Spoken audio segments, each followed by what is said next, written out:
through masks and shadows. We have named manipulation for what it is: control dressed as care, fear disguised as love, dependency spun into chains. We have unmasked gaslighting, cycles of charm and cruelty, the cage of isolation, the leash of fear. And we have spoken of freedom, not as fantasy, but as process, step by step, breath by breath. The truth is not always easy, but truth is liberation. When you see clearly, you cannot be fooled so easily again. When you speak honestly, you reclaim power. When you choose freedom daily, you rebuild your life. Manipulation thrives in darkness. You now carry light. Take one more steady inhale with me. Exhale slowly. Feel the weight of illusion leaving, the clarity remaining. You do not walk out of this hour empty. You carry truth now, sharp, unshakable, yours to keep. But truth alone is not enough. It must be grounded in wisdom. It must be carried into healing. And that is where we go next. At 7 p.m., Uncle Marvin will meet you. His voice carries the deep roots of Southern wisdom, the strength of generations who endured, and the healing of stories that hold both pain and resilience. Where I have shown you how to break the grip of control, he will show you how to mend what was broken, how to anchor yourself in heritage, faith, and healing. So breathe once more. Inhale clarity, exhale readiness, and step forward from breaking free to building whole. Manipulation rarely enters the room wearing its true name. It doesn't announce itself as harm. It arrives disguised. Sometimes it wears the mask of care. I just want what's best for you. Sometimes it dresses itself as love. If you really cared, you'd do this for me. Sometimes it hides behind authority. You don't know what's good for you, but I do. On the surface, these words can sound protective, but underneath, they twist your freedom. Because true care empowers, manipulation disguises control as concern. True love honors choice. Manipulation demands compliance. True guidance respects boundaries. Manipulation erases them. So, the first step is recognition. Not everything that looks like care is care. Sometimes it is a costume. And the sooner you learn to see the mask, the sooner you can protect yourself. Manipulation is powerful because it does not always shout. Often it whispers, "You owe me. No one else will love you like I do. If you leave, you'll regret it. These are the hooks, phrases designed to sink into your fear, your guilt, your longing to belong. And once the hook is set, it tugs at you. It makes you question yourself. It makes you doubt your instincts. It keeps you tethered to someone else's control. But hear me clearly. Those hooks are not truth. They are tactics. You are not unworthy without them. You are not trapped by their approval. The hook only holds if you agree to keep carrying it. This is why awareness is everything. Because once you see the pattern, once you name it, the power begins to dissolve. Not all at once, not without pain, but slowly, steadily, clarity weakens the chain. So start here. When words feel heavy on your chest, ask yourself, is this love or is this leverage? Because manipulation thrives in disguise, and you are learning now to strip away the mask. Gaslighting is one of the most insidious forms of manipulation. It doesn't just challenge your opinion, it attacks your reality. It sounds like, "That never happened. You're too sensitive. Everyone thinks you're overreacting." Over time, these phrases are not just words. They are weapons. Because gaslighting plants doubt, not about the situation, but about you. It makes you question your memory. It makes you distrust your feelings. It makes you wonder, am I the problem? And that is the manipulator's goal, to weaken your confidence until you lean on their version of reality. Gaslighting works only if it isolates you. If your voice is the only one in your head, you can be convinced you're losing touch. So the first antidote is this: document your truth. Write things down. Keep records of what was said, what was promised, what actually happened.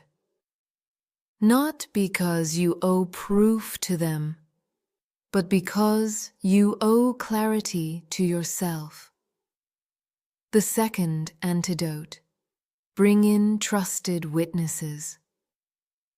Friends, therapists, communities who can remind you, no, you're not crazy. Yes, this really happened. Yes, your feelings make sense.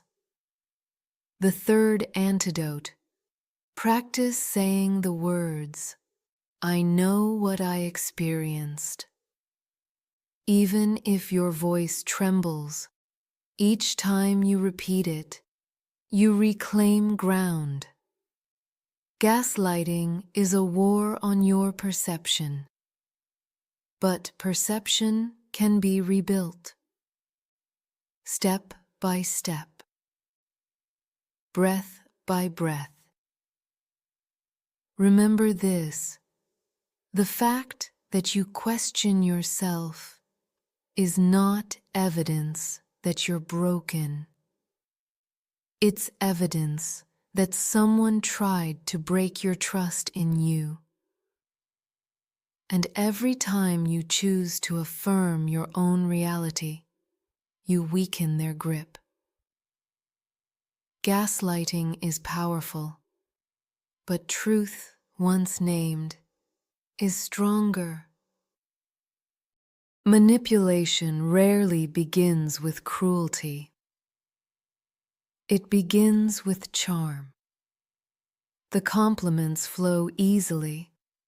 The attention feels intoxicating. The gestures are grand, as though you've finally been chosen, finally been seen. This stage is deliberate. It builds attachment quickly. It convinces you that this connection is rare, that you must not lose it. The hook is set in the sweetness, because once you are invested, once you feel special, you are easier to control. But soon, the charm shifts. Little criticisms creep in. That warmth grows conditional. Silence replaces affection, unless you comply. And when you resist, punishment arrives. It may be anger, sharp and sudden. It may be withdrawal, cold and distant. It may be guilt. After all I've done for you.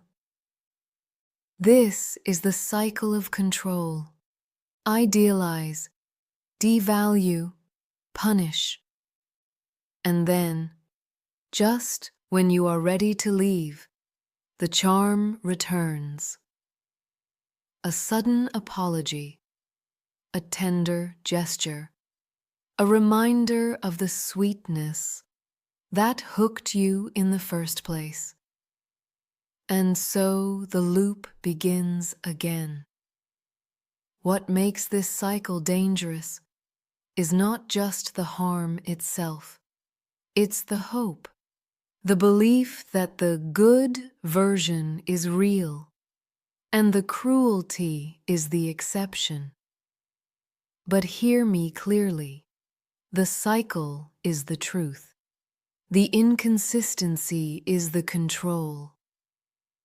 The whiplash keeps you unsteady, always working to earn back affection that should never have been conditional.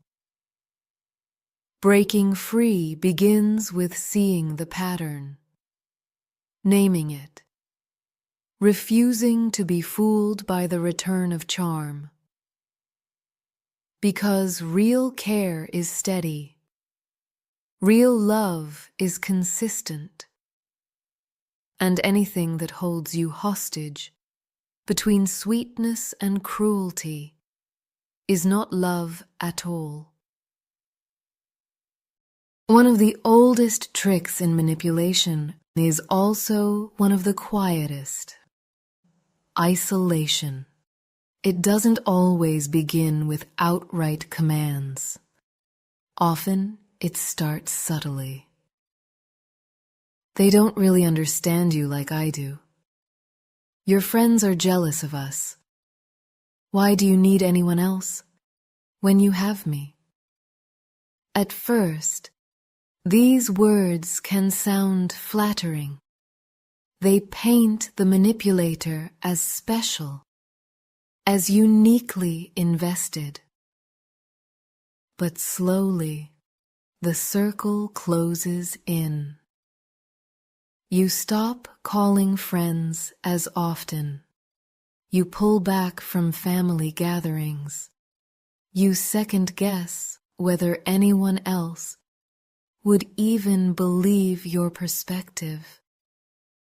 And without realizing it, your world shrinks until the manipulator becomes the only voice left in the room. That is not closeness. That is captivity. The antidote to isolation is connection. Every time you reach out to someone trustworthy, you weaken the manipulator's hold. every time you speak the truth aloud, you chip away at the silence that keeps you trapped. Reclaiming connections may feel risky. You may fear judgment. You may worry no one will understand. But hear me clearly. Healthy friends and family will not punish you for struggling. They will stand with you. And if you have no safe connections nearby, seek support elsewhere. A counselor, a community group, even a journal that records your truth so it cannot be erased. Isolation thrives on convincing you that you are alone. But you are not alone. Every step you take to widen your circle again, every call, every message, every moment of honesty is resistance. And resistance breaks control. So remember this. Love will never cut you off from the people and practices that keep you strong. If someone is shrinking your world, it is not love. It is manipulation. And you deserve freedom. Manipulators often use what you need most as their strongest tool. Sometimes it's money. They pay the bills, then remind you every day, "You'd be nothing without me." Sometimes it's emotional support. They comfort you one moment, then weaponize your vulnerability the next. "After all I've done for you, how dare you question me?" This is leverage, turning what should be care into a chain. It works because it strikes at your survival, your belonging, your deepest fears of being abandoned. But hear me, true support does not demand your silence. True care does not hold you hostage. If love comes with constant debt, it is not love, it is leverage. The first step in breaking free is to name it. Say the words clearly. This is not help. This is control. The second step is to begin reclaiming what was used against you. If it is financial, start small. Save a little. Learn what independence could look like. Build options quietly if you must. If it is emotional, build new sources of support. Friends, communities, professionals who remind you that your worth is not tied to one person's approval. And if it is both, recognize that the manipulator will tighten their grip as you step away. That resistance is proof of their fear, not your weakness. The goal is not to repay their help. The goal is to see clearly. Help that demands obedience was never help at all. Leverage loses power the moment you realize you are allowed to need, to ask, to grow, without being chained by guilt. So breathe deeply. Exhale the debt that was never yours. Your needs are not flaws. your dependence does not make you unworthy. And anyone who twists your needs into shackles is not protecting you. They are protecting their control. And you deserve freedom. When charm and guilt are not enough, manipulators reach for fear. Sometimes it is loud, yelling, slamming doors, threats of leaving, threats of violence. Other times it is quiet, a sudden withdrawal of affection, a cold silence that chills the room, a subtle look that says, "Step out of line and you'll pay for it." Fear is the currency of control. It trains you to second guess, to tiptoe, to silence yourself before they ever have to silence you. This is not love. This is domination. Fear thrives when it feels absolute, when it convinces you that you have no choice, no escape, no strength. But fear too has cracks. The first crack appears when you name it. I am being intimidated. Naming breaks the spell of confusion. It shifts the weight from my fault to their tactic. The second crack comes when you imagine alternatives, even small ones, calling a friend, seeking support, writing your truth in a journal so it cannot be erased. Fear tells you you are trapped.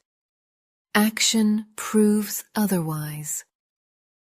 And the third crack, courage, not the absence of fear, but the decision to act despite it. Every step you take, every boundary you draw, every truth you voice, every connection you reclaim, weakens their power. Because fear is not infinite. It depends on silence, on compliance, on your belief that you have no way out. The moment you resist, the moment you see the tactic, the leash begins to snap. So remember this: if love requires your fear, it is not love, it is control. And you deserve to live free of anyone who needs your fear to feel powerful. When manipulation is exposed, when the control begins to crack, most manipulators do not surrender. Instead, they perform change. The apologies arrive, grand, tearful, rehearsed. The promises sound convincing. I'll never do that again. I see what I've done. This time will be different. And for a moment, hope returns. The tenderness feels real. The cycle feels broken. But then, slowly, the old patterns creep back. Because for manipulators, promises are not commitments. They are tools. They buy time. They calm resistance. They reset the cycle. The illusion of change is not growth. It is strategy. So how do you know if change is genuine. Look for consistency, not declarations. Has behavior shifted over weeks, over months, not just in the glow of an apology, but in the quiet grind of daily life? Look for accountability. Does the person admit the harm without excuses? Do they seek support to change, or do they rely on your forgiveness alone? Look for respect. Do they honor your boundaries now, not only when they fear losing you? Real change is slow. It is proven, not performed. Anything less is just the cycle in new clothing. So when the words sound perfect, but the actions remain hollow, trust what you see. Because true change does not need convincing. It shows itself quietly, consistently, until safety grows again. And if safety never grows, then the change was never real. Do not be fooled by the illusion. Hope is powerful, yes, but hope without evidence keeps you chained. So hold on to this. Love proves itself in action, not in performance. And you deserve nothing less than the real thing. One of the manipulator's greatest victories is teaching you to silence yourself. Every time you swallowed words to avoid conflict, every time you bit back truth because you feared the reaction, every time you stayed quiet just to keep the peace, that silence becomes a cage. At first, it feels like survival, but over time, it becomes self-erasure. You forget the sound of your own needs. You begin to doubt that your voice even matters. And that is exactly what manipulation wants. Your silence. Because silence protects their power. Reclaiming your voice begins small. It doesn't start with shouting. It starts with whispering truth back to yourself. Try it. I felt hurt. I need space. I deserve better. Say the words aloud, even if no one else hears them yet. Then practice with safe people, a friend who listens, a therapist who validates, a journal that holds your truth without interruption. Notice how it feels in your body when you speak honestly, perhaps shaky, perhaps freeing. With time, the words grow stronger. The cage begins to crack. And when you finally speak, in the presence of the manipulator, clear, firm, unapologetic, you reclaim the power they tried to take from you. Your voice is not a weapon. It is your birthright. And every word you speak, in truth and self-respect, is a step toward freedom. So remember this: silence was survival then. But now, your voice is the path forward. And no one, no matter how skilled in manipulation, has the right to take it from you again. Many people imagine freedom as a single moment, bags packed, doors slammed, a dramatic goodbye. And yes, sometimes it looks like that, but more often, freedom unfolds quietly.